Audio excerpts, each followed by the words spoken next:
بەستێنە کۆمەڵایەتیەکانی شکلگرتنی شۆڕشی 1350 ئێران و هۆکارەکانی شکستهێنانی. بەشی دووهەم. لا بەشی یەکەمی ئەم بابەتەدا باسمان لە بەستێنەکانی شکلگرتنی شۆڕشی 1350 و بەرنامەی ڕێفۆرمی ئەرزی و کاریگەریەکانی لەسەر چین و توێژە هەژارەکانی کۆمەلگا و بە تایبەتی دانیشتوانی گوندەکان کرد.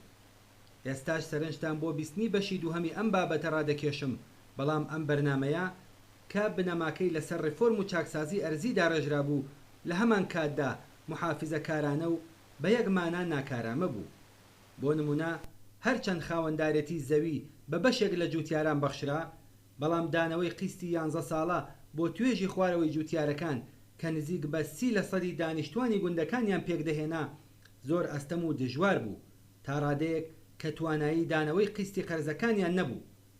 هەر ئەمەش بووە هۆی ئەوەی کە زۆربەیان ناچار بن زەویەکانیان بە بەهایەکی هەرزان بفرۆشن بە دەرەبەگەکانی پێشتر و یان جوتیارە دەوڵەمەندەکان و خۆیان بۆ درێژە پێدانی ژیانیان بە ناچار ڕوو لە شارەکان بکەن. گوندنشینە بێزەویەکانیش کە نزیکەی 40% هێزی کاری گوندەکانیان پێکدەهێنا بە هیچ شێوەیەک لە چوارچێوەی بەڕێوەچوونی چاکسازی ئەرزیدا نەیانتوانی ببنە خاوەنی زەوی. بەم بۆنەوە دڵسارد و ناڕازی لە دەرەنجامی چاکسازیەکانی دەوڵەت بە ناچار لە دەوروبەری شارەکاندا نیشتەجێ بوون و لە حاڵێکدا کە لە کەمترین خزمەتگوزاریە شاریەکان بێبەش بوون حەڵە بیاوەکانیان پێکهێنا.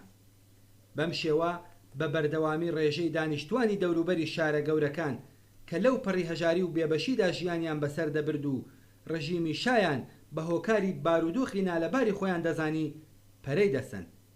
هەر لەم سەردەمەدا و بەهۆی بەکارهێنانی مۆدێلی نوێژەنکردنەوە و چاکسازی بورژوازی لەلایەن ڕژیمی شاوە، زانکۆکانیش لە حاڵێکدا پەرەیان سەند کە لەلایەکەوە ئاستی خوێندنی ئاکادمی و تکنیکی لەواندا زۆر نزم بوو و بەڕێوبەرایەتیەکی دواکەوتوانیان هەبوو کە نەیانتوانی وەڵامی ئەو هیوا و ئاسۆیانە بدەنەوە کە لەم دوایانەدا بەرەو ڕووی زۆرێک لە گەنجەکاندا کرابووەوە و لەلایەکی ترەوە بەهۆی زاڵبوونی کەشوهەوای ئەمنیەتی بەسەر ناوەندە فێرکاری و زانکۆکاندا لەلایەن ڕژیمەوە هەر چەشنە ناڕەزایەتیەک بە توندی سەرکوت دەکرا.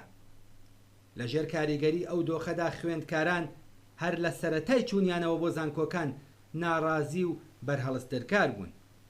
بەم شێوەیە سەرکوتکردن، نەبوونی ئازادی ڕادەربڕین و قەدەغەبوونی هەر چەشنە چالاکیەکی سیاسی لە زانکۆکان و دەرەوەی ئەو ناوەندانە پاڵنەر و هاندەری ڕووناکبیرانی ناڕازی بوو بۆ چالاکی تۆندڕەوانە لە بەرامبەر ڕژیمدا. هەرچەند ژنان توانی بوویان لە هەندێک ئازادی کۆمەڵایەتی سوودمەند ببن، بەڵام کاریگەری ڕاستەوخۆی چاکسازیەکە لەسەر ژیانی ژنانیش زۆر محافیزەکارانە و کەمڕەنگ بوو. ڕژیمیشە لەم بوارەدا توانایی و جورئەتی ئەوەی نەبوو کە چاکسازیەکی بنەڕەتی بە تایبەت لە بواری دەسەڵات و نفوزی ئاین و ئەو یاسا و ڕێسایانەی کە بە پاڵپشتی شەریعەتی ئیسلام جێگیر ببوون ئەنجام بدات. بەم شێوەیە شان نەیتوانی لە ناو ژنانی ئێراندا لە ڕێگەی بەڕێوەبردنی چاکسازی مەدەنیەوە پێگەیەکی پتەو بەدەست بێنێت.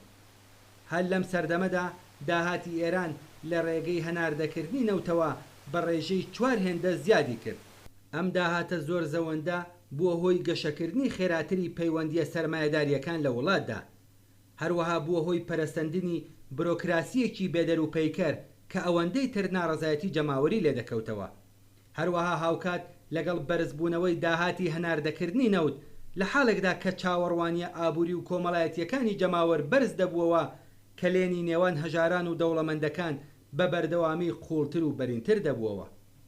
داهاتی نەوت ئەو هەلەی بۆ ڕژیم ڕەخساند کە دەست بگرێت بەسەر بەشە بنەڕەتیەکانی ئابووری وڵاتدا و ببێتە گەورەترین خاوەنکار. هەر لەم سەردەمەدا گەندەڵی داراییش لە دام و دەستگا بۆرۆکراسیەکەی دەوڵەتدا ڕێشەی داکوتا.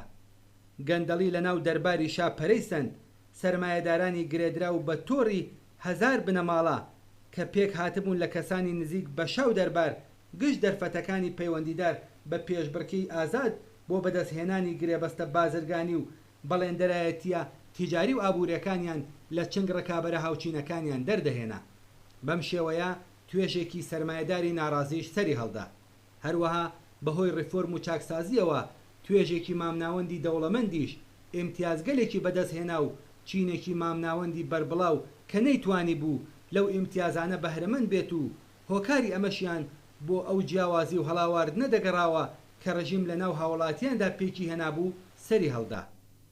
چاکسازی ئەرزی لە سەرەتادا بۆ ماوەی چەند ساڵێک نەبووە هۆی زیادبوونی وەبەرهێنانی کشت و کاڵ، ئەمەش بووە سەبەبی گرانبوونی ڕۆژ لە دوای ڕۆژی پێداویستی ڕۆژانەی جەماوەر و قەیرانێکی ئابووری کە زۆرتر لە گرانیشت و مەکدا خۆی دەنوان بەسەر هاوڵاتیانی ئێراندا داسەپێنرا. بەم شێوە چاکسازیەکانی شا نەتەنها نەیتوانی کۆتایی بە کەلێن و ناهاوسەنگیە کۆمەڵایەتیەکان بهێنێت، بەڵکو بووە هۆی قوڵتربوونەوە و پەرەسەندنی کێشەکان. کۆمەڵگەی ئێران لە هەماندەیەی چلی هەتاویدا هەڵگری توی شۆڕشێک بوو کە توانایی لە ناوبردنی پاشماوەکانی پەیوەندی کۆنی دەرەبەگایەتی لە گشت بوارەکانی ئابووری، کۆمەڵایەتی و فەرهەنگیدا هەبوو. بەڵام چاکسیازیەکانی شا ئەو شۆڕشەی بۆ ماوەیەکی نەچەندان درێژخایەن لە دەستوری کاری کۆمەڵگەی ئێران دەرهاویشت.